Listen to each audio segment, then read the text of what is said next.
I'm Boyd Mott Jr., fifth generation funeral director at the Mott Funeral Homes. Welcome to the Big Easy. New Orleans is home, traditional funerals, jazz funerals, gumbo, and Mardi Gras.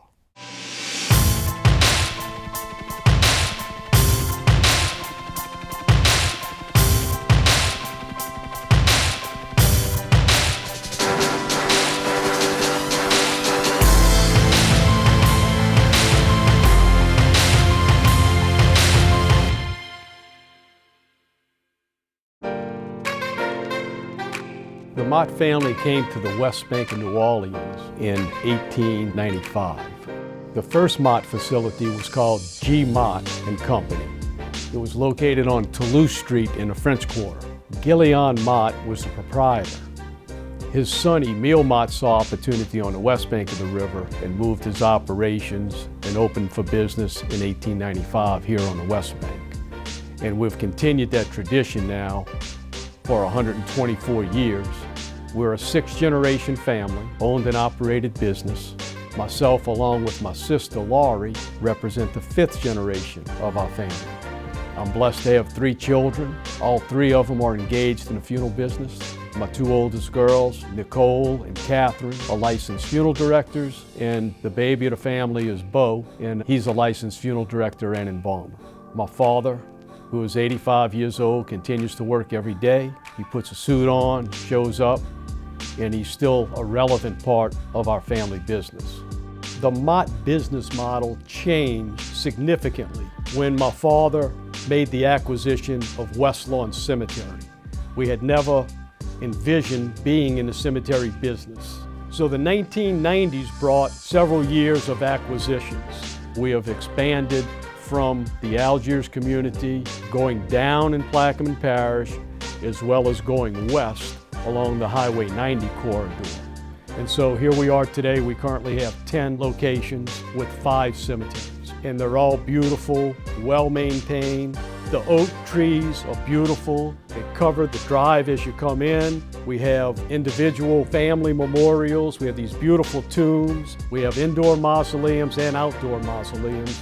And there's indoor and outdoor niches and glass niches. We have many above ground and below ground alternatives. We're able to provide things that others don't.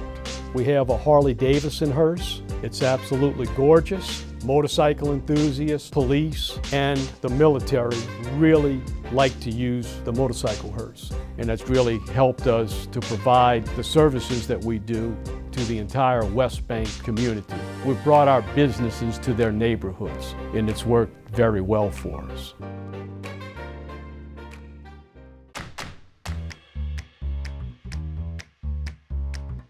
People, when they come to New Orleans, they love New Orleans.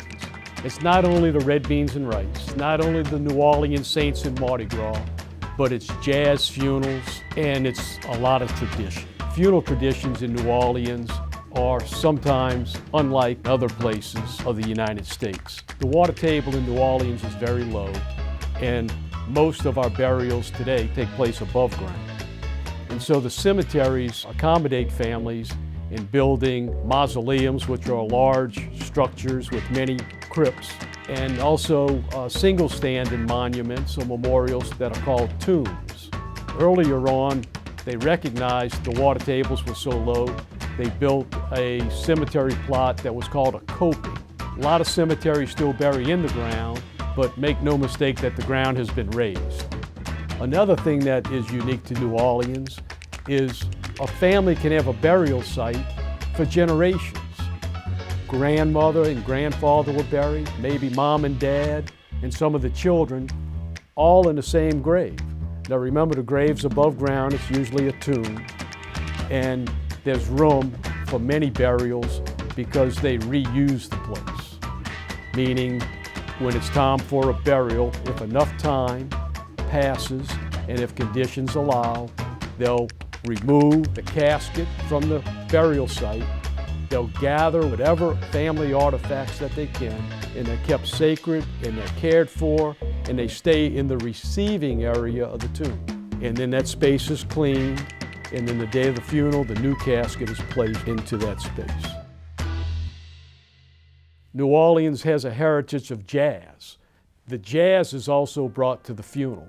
The traditional jazz funeral begins what is called a dirge. A dirge is traditional Christian music that is played in a somber manner, where the beat of the music is a little slow. And there is the first line and the second line that follows the jazz band to the gravesite. The first line comprises of the immediate family and the next of kin. And the second line is usually distant relatives and neighbors. And the dirge is played on the way to the grave. It's very somber, marches to a slower beat, and you can feel the grief in the mourning as you make your way to the grave. Once the minister or the priest commits the body to the grave, the spirit's set free. And the music follows that, and the tempo of the music comes up. It gets a little louder. The music tries to bring the people to a better place, to a happier place. The second line starts to smile and starts to dance. And eventually there's a release and people are joyous, they're smiling, and they're walking carefree because they know that there's nothing they can do except have wonderful memories, and they joy in that person reuniting with other family members in the afterlife. And the families leave the cemetery knowing that they're the ones that have survived and will continue the traditions with their family and to show love and caring for one another as they move out of the cemetery and go on with their personal lives. I don't think anybody else does that exactly that way in New Orleans. August 29th, 2005, New Orleans was changed forever.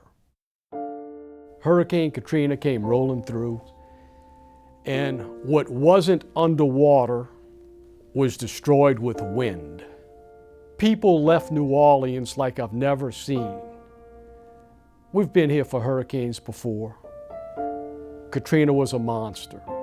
I made a decision personally, as well as my father and my sister, that we were going to stay, and we were going to take care of the things that families entrusted us to take care of.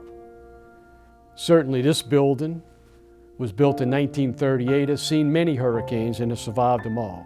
We cared for 6 employees and we had 10 bodies, and we took care of all of that, and we never lost anything.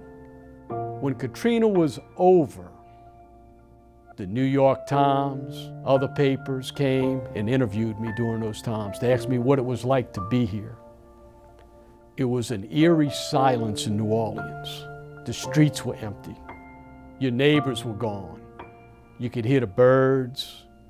You could hear the crickets at night. It was dark. We had no power, no lights. When nighttime came, it was a silence in the city. Every morning I drove to check on things here at the funeral home and my employees. The military set up food and water. I would pick those items up and I would bring them to my staff. We had a small generator going here to keep the lights on. Mott Funeral Homes had the only funeral directors in the city. We assisted the local coroner's offices in the recovery of not only people that were discovered after the storm that had died, but also in the recovery of caskets that had left their places and the floodwaters carried the caskets to other places. 11 funeral homes, roofs were destroyed, along with our cemeteries. Our funeral home in Plaquemine Parish was gone. It sat in 14 feet of water for more than 60 days. The first year after Katrina, Mott Funeral Homes had lost more than 100 calls.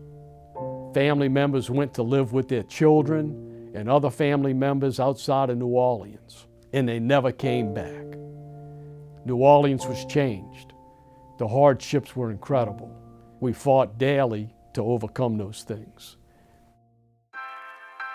It wasn't until 2017 that we caught up to those Katrina numbers once again. Here we are in 2019, and I'm optimistic about the future. We've been able to grow our brand and bring the new people to Mott Funeral Homes that have found New Orleans to be their home. We've helped educate them in the traditions of a New Orleans funeral, and that in and of itself has been pretty exciting. Mott Funeral Home has a business plan, and part of that business plan is to put together the best team that we can to serve the consumer. Mott Funeral Homes pays attention to detail, and people come to the funeral and they thank us. Mama looks so much better than she did at the hospital. She looks so much better than she did at the nursing home. Thank you for making Mama look the way Mama's supposed to look. When they come to a funeral home and you meet or exceed those expectations, your traditions continue. We listen to what families say, and we do our best to provide memorable, meaningful services for these families. Thank you, Funeral Cribs. Stay tuned for the next episode.